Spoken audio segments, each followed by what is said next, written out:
Oh,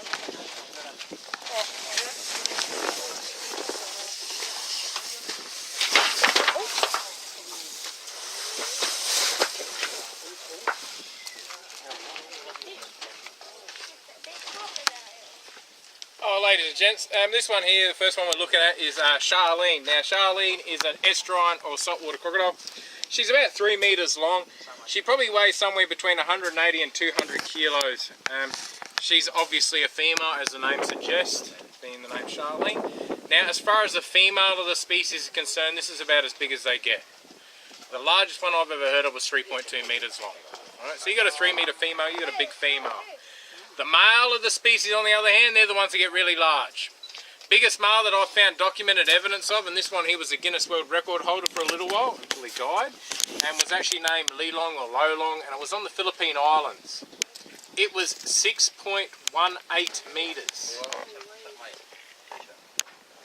So over double her body length, and that's one hell of a big animal. There are stories out there of 8 metre ones and 10 metre ones. Honestly, I don't believe it. It's too big. When you start doing the mathematics of the bulk weight of those animals, it's just getting ridiculous. I'll just give you a little bit of perspective. She's about 3 metres long, weighs about 200 kilos. If we doubled her length, she'd be 6 metres long. If you double her length, you've got to double her width and double her height. If you double the length and double the width and double the height of an item, it will actually hold 8 times the volume. So a 6 metre crocodile will be 8 times her body weight. But this is 3.8 metres long, and you can see that's a fair lump of a lizard compared to her. And this is what starts eating people. He come from Cardwell. He was a problem crocodile. He was going near boat ramps and things like that, got a few complaints about him, so they remove him. They place him in a zoo or a farm. And that's how we end up with him. Come on, mister.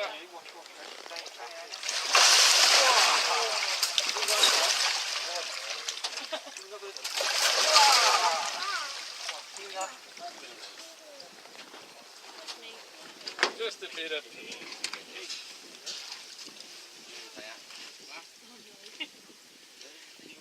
Bit of raw bacon.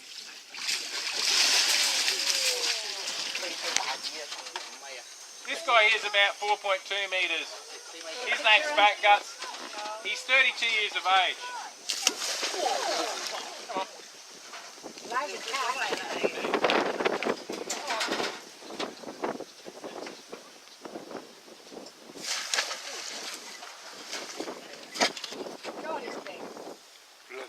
he's a fair lump. 32 from an egg. I can tell you age spot on from him because we've hatched him. Sam there got no idea, he's caught from the wild. They do reckon they live to more than 100. Honestly, no one's kept one for 100 years yet, so we don't know. One thing that does make me laugh a little bit is a lot of places they'll say, oh, I've got one 100 years old and stuff like that. Honestly, no one's kept one for 100 years yet. So how do we know, you know? The biggest one in captivity at the moment is Cassius on Green Island. He is 5.48 metres. Pretty much 5.5 metres. Lolong died, so Cassius is a new record holder. One thing that makes me laugh a bit is Cassius had his 110th birthday the other day. And I'm sitting there thinking, what the hell? He was caught from the wild. How do you know he's 110? They're just guesstimating, you know. Honestly though, don't get me wrong, he's an old crocodile. He is an old croc, there's no doubt, they're dead right there, he's old. 110, who knows? He could be 70, he could be 80, he could be 90, we don't know.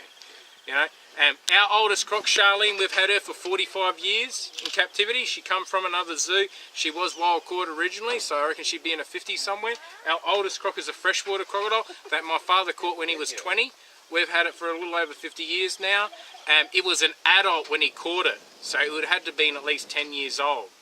You know, somewhere around there, just at a guesstimation, and I'm being pretty conservative, you know, 5, 10 years old. That freshie would be pushing somewhere near, you know, 55, 60 years of age. The reality is, if we've still got Charlene and the freshie in another 30 years, I'll be pretty confident they get on, you know. But it just comes down to we haven't had them quite long enough. But he's a fair lump, this fella here. He should be all right today.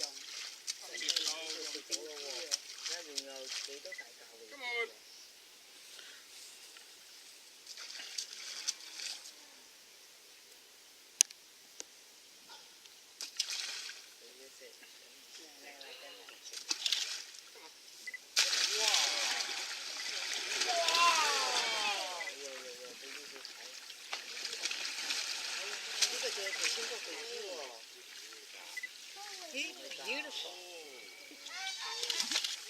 Now,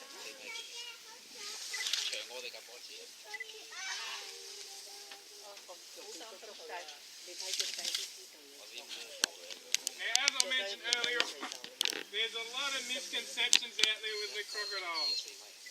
One of my favourites, or the one I really laugh about the most, is running fast over a short distance. I've been told they run very fast over a short distance. I've actually had people try and tell me they run as fast as a horse for 50 metres. Doesn't look like it. He wants that pig leg too, you know. That's why he come out of the water, he wants to eat it. If he could run fast, wouldn't he just run up and take it out of my hands? Or worse still, run up and eat me? The reason I can stand in here with him is because he can't move very quick on the land. I know it, he knows it. They're very limited on speed on the land. And you can see, comes about the length of his back legs forward in a bit of a lunge. Goes whoop, and then lunge again. So you can see roughly how far he can come forward in one lunge. Right, which is about from there to about probably there max. Oh, yeah. If you were living in what every animal needed most, would you get out of the water and chase those animals around? No, you sit back and you wait. And that's what he does. He lives in the water and everything has to drink. And he utilises that fact. You can see, and he's evolved for it too. You can see he's got his ear. His ear is right there. That little black slit there, that's his ear. His eye is there, nose is there. This thing can bring his ears, his eyes, his nose out of water, and that's all you'll basically see. What he'll try and do, and this is one way he hunts, he'll expose those slightly from a distance. Then what he'll do is submerge himself and start to head over to where he last seen you. As far as our physical capability side of things are concerned, there are other liberties I can take with him.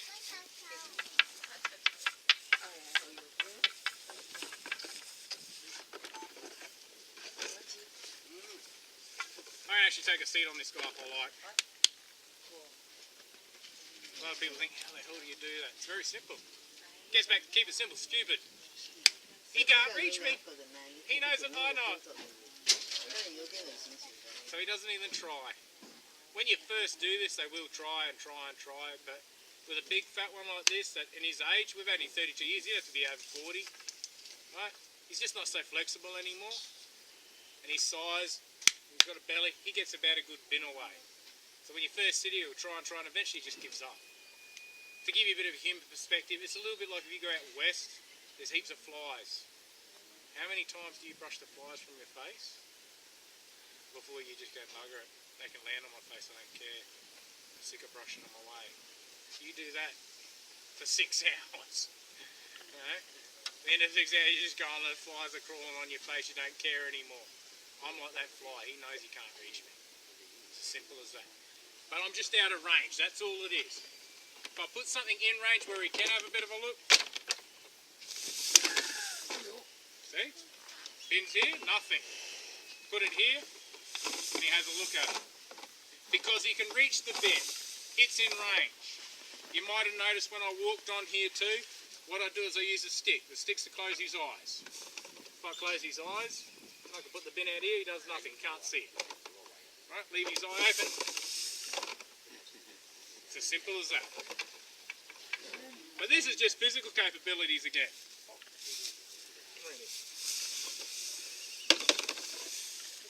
That's all it is. Got me, he's trying to rip me to pieces. He got that excited. So I never lose sight of the fact that I'm still working around parameters. That's all it is. I've got a set of rules, stay within the rules, I'm fine. Make an error, deviate from the rules, you can be in big trouble. Hence my uncle the other day, he broke the rules. He wasn't concentrating, did something you just don't do. It's really as simple as that. And another thing I'm using to my advantage other than his physical capabilities, as I mentioned, living dinosaur basically, predates the dinosaur, a real prehistoric animal. This creature here at 4.4 metres long, Brian, 600 odd kilos, 600 odd kilos, he's got a brain about that big. You know, that's the size of it. About 2 joints of your index finger. We've got a 4.7 metre crocodile skull up on the table when we go back up to handle some animals. And just remind me and I'll show you. You can put the finger in where the brain used to be. 4.7 metre croc's brain's about that big.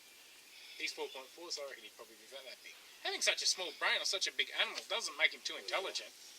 It in turn makes him almost totally instinctive. which in turn makes him almost totally predictable. So I can use his instincts to my advantage or against him, and his physical capability. So I can guess what he will and won't do in any given circumstance because of instinct, what he can and can't do, physical capability. And that's all I'm working around. As far as the instinct side of things, in actual fact, with this guy here, I can walk up to him. I can come up to him and put my finger inside of his mouth. And I'm purely just playing with his little brain here. Put the finger in the mouth, he does nothing. If I flap something out there, he has a bit of a snap at it. He doesn't snap real hard, this guy here. If I place the same piece of meat in his mouth, nice and gently, you see how gently he takes it?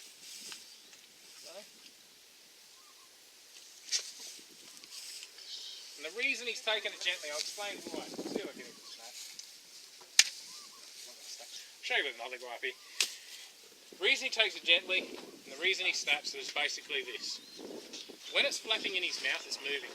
Right? So his little brain, it's alive. I have to snap at it to kill it, because it's moving. If it's not moving, and it's placed gently, it's a dead piece of meat. Like a dead animal on a riverbank. If he finds a dead animal on a riverbank, he doesn't walk up and smash onto it. What the hell for? It's already dead. He just walks out and bites onto it and drags it back, and it's really done casually. That's what I'm doing. When I place it, he takes it gently because it's dead. It's not moving. As far as putting my finger in his mouth is concerned, I honestly don't even think he realises it's there.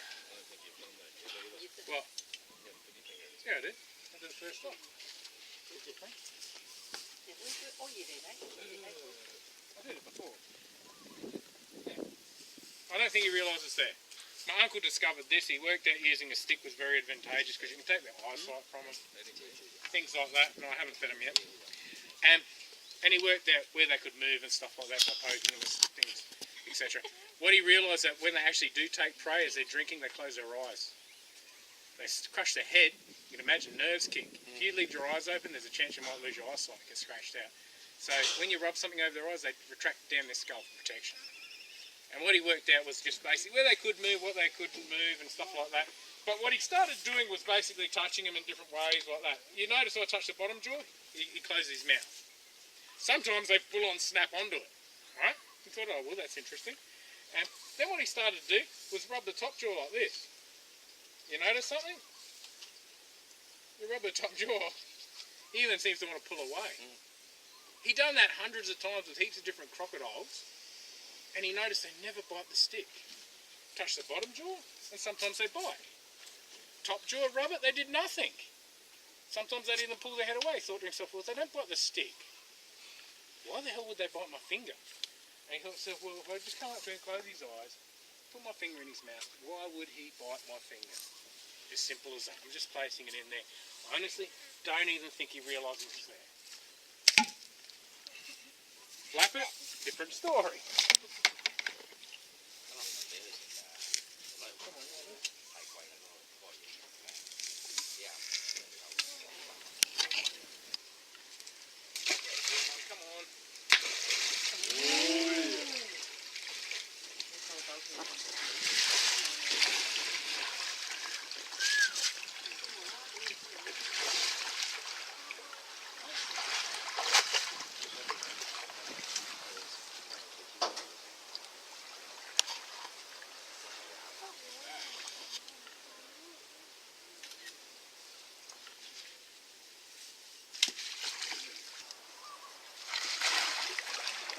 Half head and body, half tail, so you can just imagine how much is left in the water.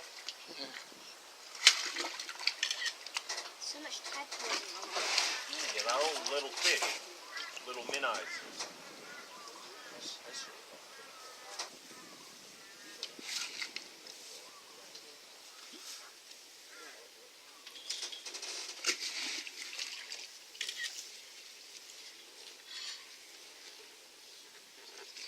Give you a rest for a second.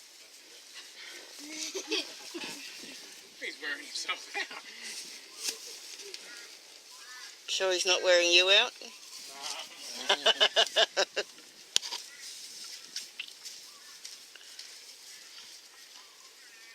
Frustrating.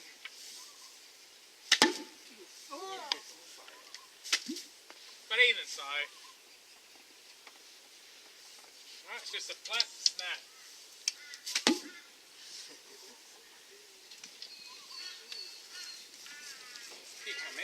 Give you this big leg. I'm training him. Sit. Steve. That's what I can do. So I'm training my crocodile, see? Teaching the sit, stay. Then I'll teach him to snap. Go snap.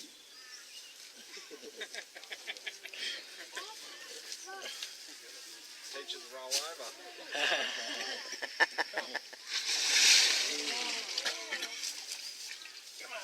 Come on.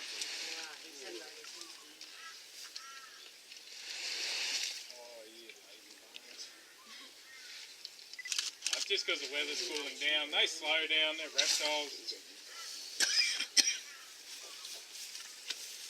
Say Brian would have been out of the water this morning already. Say Brian would have been up this morning getting sun. Yeah, I reckon Brian's been up sunning himself first. This fella hasn't been out of the water yet today, so he's pretty slow. A bit jumpy there. Is it a bit jumpy on the truck?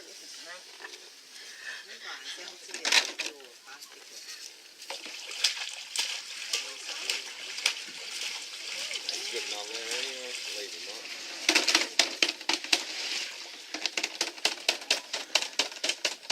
The idea is to get him all the way out, yeah? Huh? The idea is to get him all the way Oh, try to. He's still got about a metre in the water because he's missing a scoot on that tail, and that's about a metre from that scoot. So Okay. yeah, Oh, yeah, there it There is. you go. And like I said, measured him about 14, 16 months ago, and he was dead on 5 metres.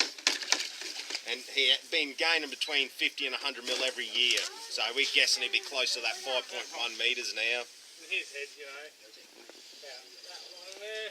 That's, you know, big chunks of you in his mouth. If he happens to bite you, give him one more snap and then I'll give him something. Oh, so I can't stress enough.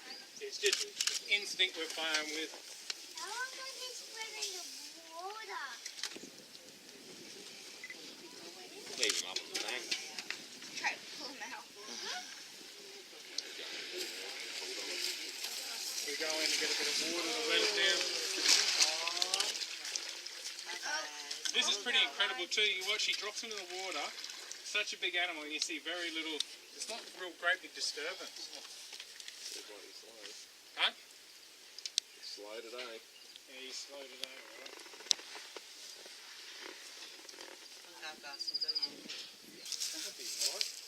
Sitting right there, I think.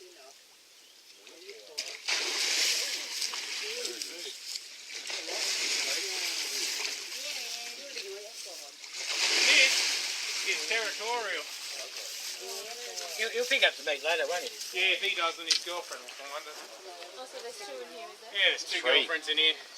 But this launching bit that he did then, that's purely a territorial thing. This one he's been born and raised in captivity his whole life. That was a territorial thing. That's why he spat It the was, meat down. it was get out of here, get away from my girl. They're all got their own little idiosyncrasy. They're all individuals too.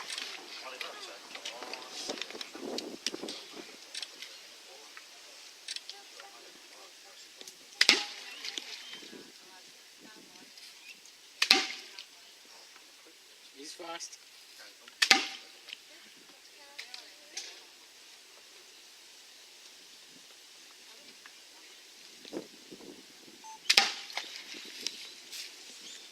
All that rain, that's all it is. And I would not put my finger in there for 1 second if I thought I was going to lose it. And the good thing is, because Robbie, when it happened and all that, the minute we got him out of the Zeb saved his life anyhow. But after Zeb saved his butt, we went up there and he said, look, don't say anything to the media, I want to tell people what actually happened, the truth. Because it's a bit of his reputation.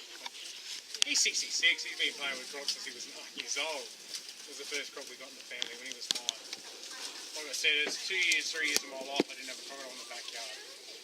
Not only that, my uncle and my grandfather actually set up Australia's first successful crocodile farm too. 1970 to 1982. Probably spent 10 years playing with thousands and thousands of these things. He discovered all this. You know, and just complacency got him that day. He just wasn't thinking. You know, no different if you're driving a car on the road and you do something not thinking, you can kill yourself. So you can imagine an animal having a drink, you washing your hands.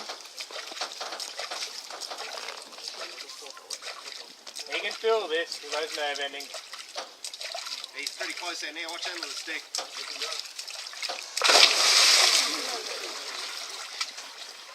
And that's what makes him so dangerous.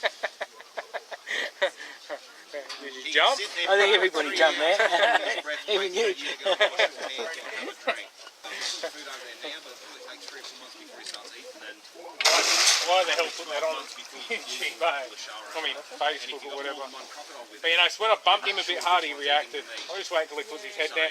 I can put the stick in there nice and gently. And he does nothing. Drop something. In actual fact, Robbie did it with wild crops Robbie too. on the hand, then he put his fingers in his mouth. The very next day, Robbie nearly lost his hand and he put his fingers in his mouth. Because no, you're not going to get bit. That was an interesting day. I guarantee you'd really lose your hand if you tried to. People ask me, what, have I ever been nervous? I said twice now. Huh? I used to be able to say one, but now it's twice. It was first up just getting into doing the shows, you know, doing the public speaking is pretty. Was a bit, believe it or not, was a bit of a nerve-wracking thing for me. It always is the first. Yeah, and the day after Robbie got bitten, that was a little bit like, Mind you, I was, because the whole thing stirred us all up, so I slept a bit funny that night and all that, because you're sitting there thinking, you're the pro, you're the guru, and you just got bitten. I'm thinking, what the hell? You're not meant to get bitten, you know? But honestly, I come down, and even before the show, I opened the gate into work with him, work with this guy. First I opened the gate up. Honestly, it all disappeared. First thing he said to me after it was, it goes to show you the way we treat our crocodiles and those got us out of some bad She's actually a bit scared of me. Alright? She's relying on me for food, so she comes close, but she's very nervous because I'm too big. She can't eat me, so I'm a bit of a threat to her. He's very settled. He knows, I'll muck up on him as well. He's scared of him as well, but you know. With her, if she comes up and I want to get her, I just give her a couple of little taps on the nose. She retreats straight away. Yeah. You know?